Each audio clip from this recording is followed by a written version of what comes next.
Good evening and welcome to TDM Talk Show. I'm your host, Kelsey Wilhelm. Our guest tonight is Benedicta Taberdo Palcon, Chairperson of the Greens Philippines Migrant Workers Union here in Macau. As an environmentalist and rights protection group, Greens has been promoting climate-friendly living in action through events such as the World Cleanup Day. In addition, the group aims to help protect the rights of domestic workers, raising awareness of issues and aiming to provide information to those in doubt. Welcome to the show. Yes, thank you for inviting me. We've had a lot happening recently in terms of climate change movements, an overall desire to try and clean up, let's say, not only the oceans, but what we create in terms of trash, recycling. And I noticed that just recently you held, for the second year, the Let's Do It Macau event. Yes. What was the issue of the event, and why did you choose to kickstart that? Okay, let me introduce first what is Let's Do It Macau. So Let's Do It Macau is in line with the Let's Do It World. It's a global movement that supports and connects a new generation of community leaders who are ready to act together to find lasting solutions for the waste problem in their country through the use of innovative technology, training leaders, and a massive global citizens action called the World Cleanup Day. So the World Cleanup Day is a global cleanup event not only to pick up waste, but also to raise awareness of the severity of the global crisis, which drive behavior of change towards less consumption and induce companies and organizations and governments to adopt more sustainable environment policies. So this year, more than 20 million already joined in around 178 countries. Okay. Joined the cleanup in this in their every communities. Yes, so now it's more already, and as we join this. We also have some support from the government, just like the Municipal Affairs Bureau. They provide us the cleaning materials during the cleaning event. So we're happy that we don't have to spend for our own money because this is we don't have the organization don't have the funds for this. So we get some support from the government. Now the World Day was on the 21st. You held the Macau event on the 22nd. Yes. And you went to in front of the Kunyam statue, right, in Yes, Macau? that's right. And how much trash were you able to pick up? So we collected almost, I think, more than 300 kilograms of trash for just 1 hour. That's sad to see that there is that much trash there to be picked up. Now, the Let's Do It Macau, you're the country coordinator for Macau. Yes, but it brings together groups not only including Greens, it brings together some other groups. Yes. So how do you go about attracting these groups, talking to these groups and seeing if they're interested? Actually, I posted in social media about the event, and some friends who already joined us before during the cleanup drives of Greens Philippines. So they are already the ones who join us every time we have the cleanup. So they just come to me and tell me that their group is joining. So I was very happy and that they are very supportive to these cleanup drives that we are doing. Now this is the second year that you've done this specific event. I'm wondering, in terms of the groups that participate, do you find that there is interest from groups that stretches beyond the migrant worker community, or has it been mostly migrant workers who have been reaching out to offer their help? So far, I only reach out for the migrant workers, but I'm planning to reach out to the other community, just like the locals and the Portuguese community, but I have no time to do that since I'm working full-time as domestic worker. Yes, true. And it's amazing to see that so many people who do not have free time are still dedicating their time, the little free time they have to do this. Now, I understand that you yourself not only work as the country coordinator for Let's Do It Macau, the chairperson for the Greens, you have many other roles. I know that you've went through climate reality leader training with the former U.S. Vice President Al Gore. Yes, that's right. And which is very, very good to see. It's nice to see that there is also institutional levels. That was a free training course, right? Yes, that's right. And that was with Al Gore himself. Yes. And he's offering free training courses. Yes. That's great. It's very good to see. So he's having one in this coming October in Japan, I think. Yes. What about an upcoming event? I understand that you're also going to be joining another you're going to be helping another group in an upcoming event that's happening soon. Yes, yes. When is that? Yeah, it will be this coming Sunday. It's organized by the Macau Eco-Conscious community. So I will be joining them and some of my friends together in Koloan Village is the meeting point. But I don't know exactly the exact place. Okay. But it's in Koloan Village. Okay. So that will be on Sunday at 3 p.m. All right. Yes. Have you seen recently that there have been, with so much attention being paid to the issue internationally, with Greta Thunberg speaking in the United Nations, Yes, yes. and among many other things that are happening, Yes. do you see more events happening in Macau that are eco-friendly, cleanups, and also awareness? Yeah, I see more, and even I saw the climate strike Macau. I even just that happened that I have to make friend with the organizer of the climate strike Macau. So and I feel really proud of the youth mobilizing to fight the climate change in this climate strike. And as I said that we only have one house in this planet and the planet Earth, and we really need to get out of the way of the young people fighting for our planet. So No, that's an interesting point, because there are a lot of young people and they have defined this mainly as a school strike, at least in terms of Greta Thunberg. It started off as the school strike. yes. But do we as adults have an increased responsibility to also stand by these children? I think we should be standing by them. So we have to support them all the way. So it's not only about the children. It's about the adult and the parents that will guide them for the future, because they are our future. Now, in terms of what can be done as adults, there are certain things I noticed through the Facebook page of the Greens as well, that they had mentioned not only initiatives that are happening with legislation, with laws, but also the cleanup drives Yes. that have been happening. You've done, what, 13 so far? Yes. And the most recent one was to celebrate the 4-year anniversary Yes, of Greens. that's right. That's it's good to see. What some of the other measures that we're seeing come into place, and which you were also talking about within the community via Greens, is the Plastic Bag Levee, which is going to come into effect soon. What do you think about that? So about the plastic bag tax, is a good move by the government, I think, but not a very good measure. As we see, to reduce the use of single-use plastic bag, it's better to raise awareness, like making TV ads and posters, teaching people to bring their own eco-friendly bags in shopping, and instead of charging them $1, because $1 is just nothing I know everybody will just simply pay $1 and get another plastic bag. But the main purpose of this levy, it should become plastic-free for everything. Even the single-use plastic for drinking, for drinking water, buying the stuff, buying the foods. Yes, that's right. So we have to teach the people to separate the household rubbish or trash as well, because it have to start in the household, not only in the outside. Yeah, because once we separate our trash, our rubbish, so we can bring it to the collecting point. And since the government is setting up some what to call that? They have some new machines for recycling. Yes, but even if there is those things, if we don't give awareness to the people how to keep their trash or how to recycle properly, is no use. We have seen examples also of even the recyclers themselves who are processing what is meant to be recyclables only. They're finding other items. Yes. People are being provided with the recycling bins, but then they're not using them properly. Yeah, they're not using it properly. Sometimes when I do that, because I do the separation of my rubbish in my boss house, so whenever I throw this in the collection bins, I saw plenty of things other than some even have dirty foods or unwanted foods thrown in the plastic bin collection.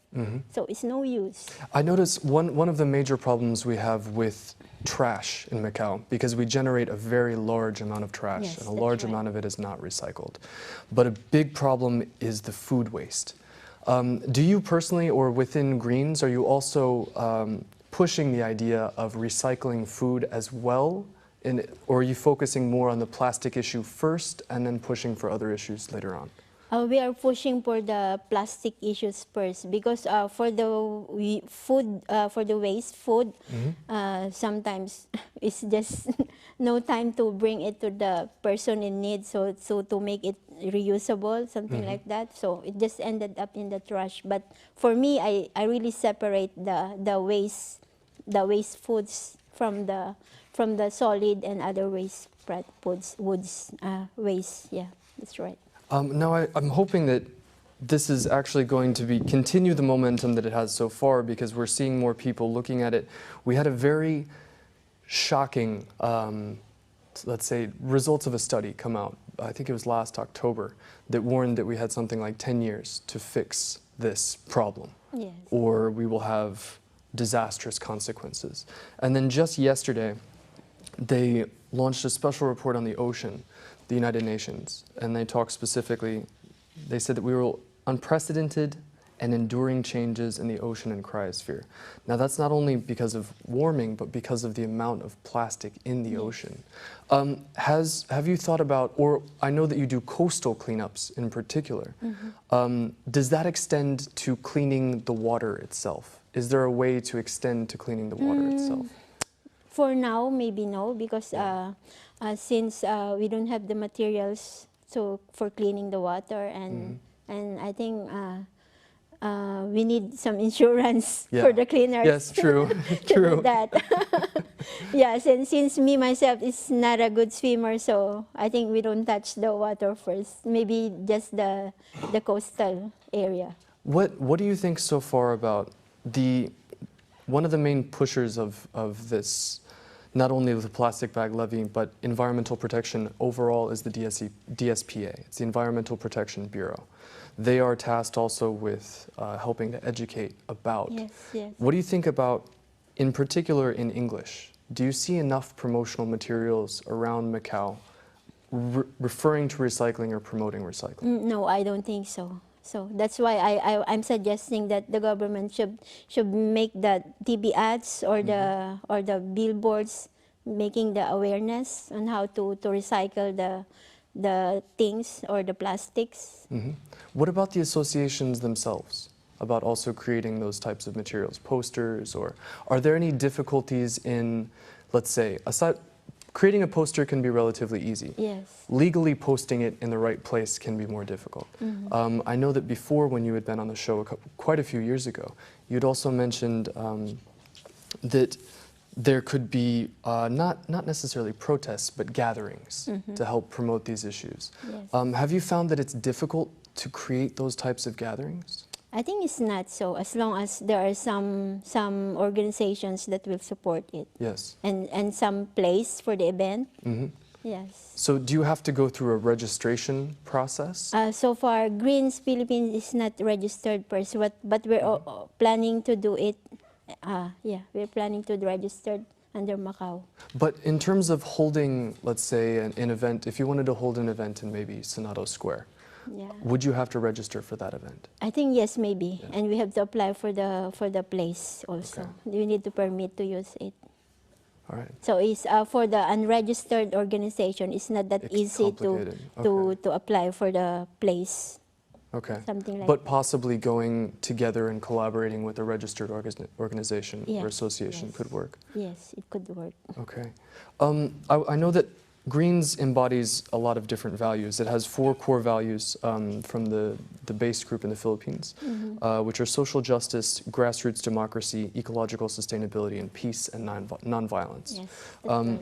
There are numerous issues in Macau that relate to everyone, but we also have a very large migrant worker population from various different countries. Yes. But the Philippines has a very large migrant worker population. Yeah, that's here. right. How do you aim to help the migrant worker population here through Greens? So far, Greens Greens Philippines is helping those who come to us that have the employment problems. Sometimes, actually, we already help a lot of them, and especially we have also one case of sexual harassment that we help, and some underpayments. They come to us and we help them and assist them to the Labor Department to file their claim. Okay. Yeah, that's what we are doing as of now. Do you think that from the complaints that you have received so far, or the requests for help that you've received so far, is there enough information in English about the legal aspects of employment in Macau? Yeah, there is. There is? We can get a pamphlet from the Labor Department. Okay. Yes. Is that comprehensive enough, though? Not so much. Okay. Okay. So we have to, sometimes we have to explain it personally if the person don't understand it. Okay. What, if you just, if you remember, what are some of the main things that need to be explained? I can't remember some in particular, but what they are asking is the how can they go. What the only problem for the domestic workers, if they had a problem, they are afraid to go to complain because they are afraid to lose their job, because once they complain, for sure the employer will terminate them. So that is the most thing that we had to explain them, that they don't have to be afraid, because if they don't speak up, no one will speak up for them. Yes. In the cases when they have complained, have you seen successful cases with that? Yes, I have seen successful cases with that. So I think the Labor Department is, I always tell them that you have to go there, because Labor Department is not biased, so they will listen to the problem regarding, you have the proof of the problem you have. Yes. And they also, I noticed that they do provide something, you know, as necessary as the labor contract, examples for people who do need that type of information in English and who are here.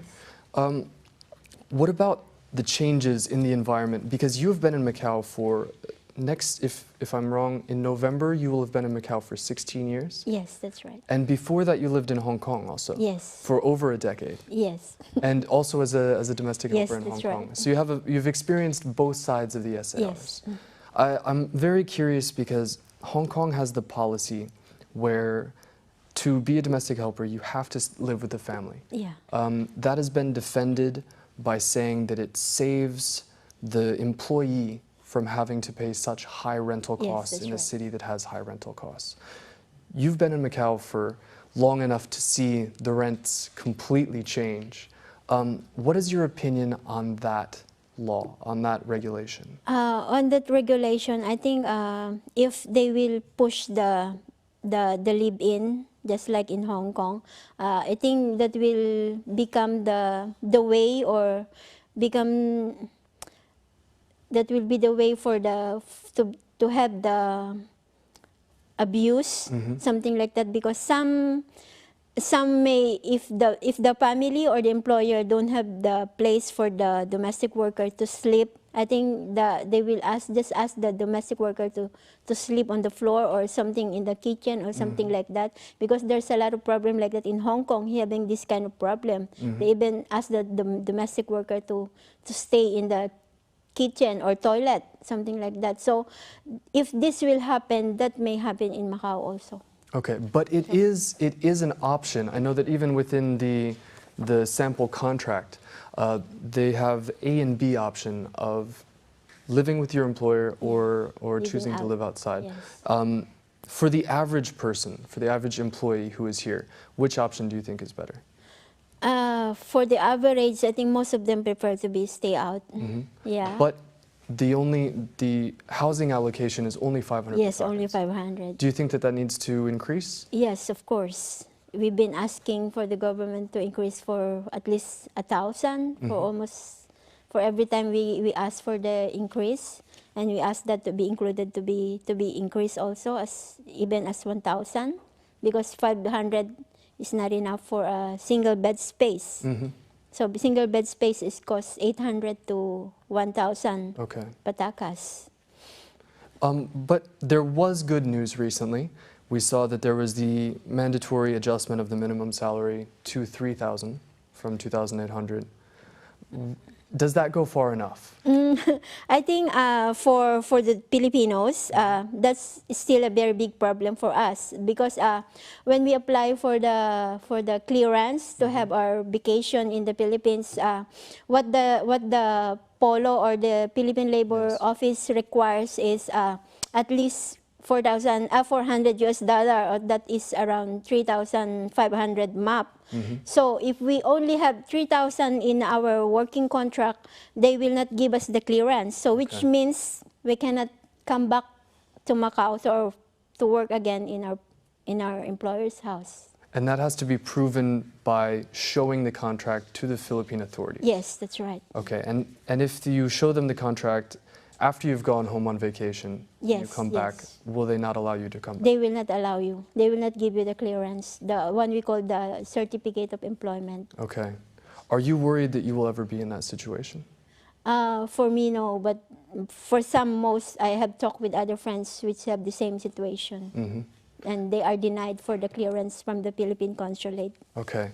If in the event that they're denied the clearance from the Philippine Consulate and they stay in the Philippines, does that activate the 6-month time period that they have to be outside of Macau upon termination of the contract? Do most employers terminate the contract in that case? For now, I haven't seen any there is some cases that are terminated because of that, but I don't know if they are banned already. Okay. Yes. Okay. What about some of the other? There are obviously lots of issues facing people who are migrant laborers in Macau. One of them is getting employment in Macau. A lot of times that's done through employment agencies. Yes. There have been years, if not decades, of exploitation by employment agencies, and we see case after case. Yes, that's right. But do you think that it's getting better? Oh, so far I think no. Is it getting worse? Yeah, I think it's getting worse because I still heard a lot of complaints about the employment trafficking, something like that, or recruitment trafficking, mostly done by Filipinos and collaborated with the Chinese agencies, something like that. So it's getting worse because most of them are paying up to 20,000, 10,000 to 20,000 patakas for that fee. And that's, I mean, when you came and spoke with us before in 2015, I think that number was much lower. That was something like 4,000 to 10,000. Yes. So yes. we've now increased. Doubled. Yes, that's right. How many of the people do you think that are going through the employment agencies actually end up with legal employment? In terms of percent? Actually, it's not the agency that go into that illegal recruitment. It's the agent that represent them. Okay. That represent them, or agent that pretending to represent them. Okay. Yes. And do you find that happens mostly in groups based in the Philippines or based in Macau? Based in Macau. Based in Macau. Yes. What can someone do if they have that circumstance? Oh, they have nothing to do because the person ran away with the money already and can return back their money. For those types of complaints, from what you've seen, have they been taken to the police? Some are taken to the police, some are not, because since they are tourists, so they are afraid to go to the police station. Okay. Yes. Because what about in regards to the Philippine authorities being able to act on what has happened? I understand that for the consulate itself, it can't push through a complaint if it was not filed with the police. yeah, the Philippine Consulate can only do the reporting from here to the Philippine in the Philippine embassy in the Philippine base. So they only get the reports. So far, they cannot help push with the cases. In regards to the consulate overall, how helpful is the consulate in assisting with the needs of the local Filipino community?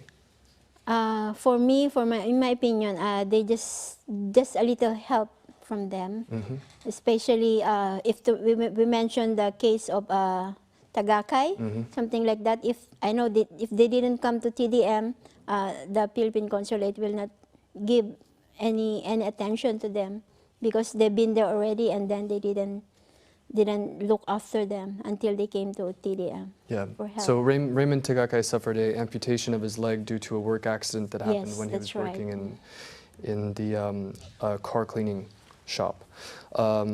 Yeah, we're hoping to see that everything is resolved appropriately for all sides involved, and that everything that the law is followed.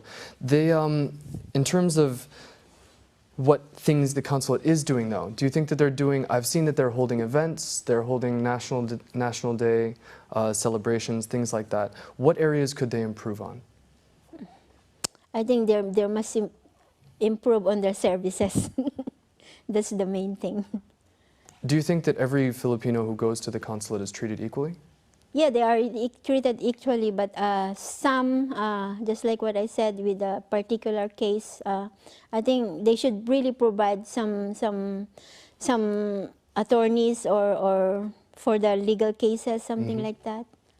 Do you think that that's going to change? I hope so. What avenues do people have to try and ask for change? Can you? In terms of if they have a special request of the consulate and they feel like their needs are not being met, what is the best place to then direct that request? I think we can direct the request to the president himself, Philippine president. Yes. I know that he recently, well, not so recently, visited Hong Kong. Yeah. So we'll see if he visits Macau sometime Yes, soon. I hope so. In regard to some other issues here in Macau, it seems like there are quite a few different separate groups, both doing human rights protection and worker rights protection, and also environmental protection. How do these communities come together? How can you reach out to each other? Is it by holding more events? Is it by contacting people by social media? I understand that you do spread a lot of information about some of the legal changes, some of the environmental events, and some of the other things that are happening. Is social media the best way? Yeah, social media is the best, I think, and some is through personal collaboration with the group leaders, something like that. What do you think that there are going to be more events happening towards the end of the year? Yeah, I think so. What about Greens? Does Greens already have its next event organized? Oh, so far we don't have in calendar yet. Okay. Yes, so far we don't have. I have just one more issue that I'd like to debate, because it's been very much talked about, the exclusion of the domestic helper from the minimum wage bill. Yes. They had various rationales for why they did that, but do you think that that was fair? Actually, we are very sad in the inclusion of that from the migrant domestic workers in the minimum universal minimum wage.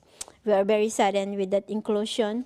So because we think everyone is a worker, so domestic work is a work, so it has to have some minimum wage, just like the other workers, just like the security guards, just like the company cleaners. So we are all workers. No matter the employer will gain or will have some money in employing us, something like that. So it has to be all equal. Okay. Yes. Do you think that, I mean, it took a long time for the minimum wage bill as it was to come about, and then it underwent another alteration, and that took years. That's right. Do you think that there is hope on the horizon to be included in either be included in the minimum wage bill at some point, or to have a separate bill that will protect domestic helpers' rights? Yeah, if they can make the equal minimum wage for the domestic workers, at least they have the different or separate protection, especially the 3,000 that they just released now, these few months, that 3,000 minimum wage. I think they should make it a little more bigger, because really is the economy is getting high, expenses are getting high. So I think even we said that the domestic worker stay in the employer's house, and actually not all domestic workers got the free food. Actually, it's only those that have the privilege to have that with a kind employer. So most of the domestic workers buy their own food. So it's not actually free. So 3,000 something is, if we also get the expenses for our foods and everything, is really not enough for to survive for the domestic workers. Now, I understand that you are in support of a housing allowance. Yes. Are you worried that if there is a minimum wage bill that protects domestic helpers, that the option of the housing allowance might disappear? I don't think so. I hope no. I hope not, because since I said most of the household in Macau is too small, so I think some of the employer cannot provide their domestic worker the housing space for them. So I think most of them can still live outside and have the benefit of getting the household allowance. Okay. Yes. Well, I hope that we can see changes happening for the better, both within Yes. the climate and also within workers' rights here in Yes, Macau. that's right. Thank you again for being on the Thank you show. too. Thank you for inviting. That's all for this evening. Join us again next week for more TDM Talk Show. Good night.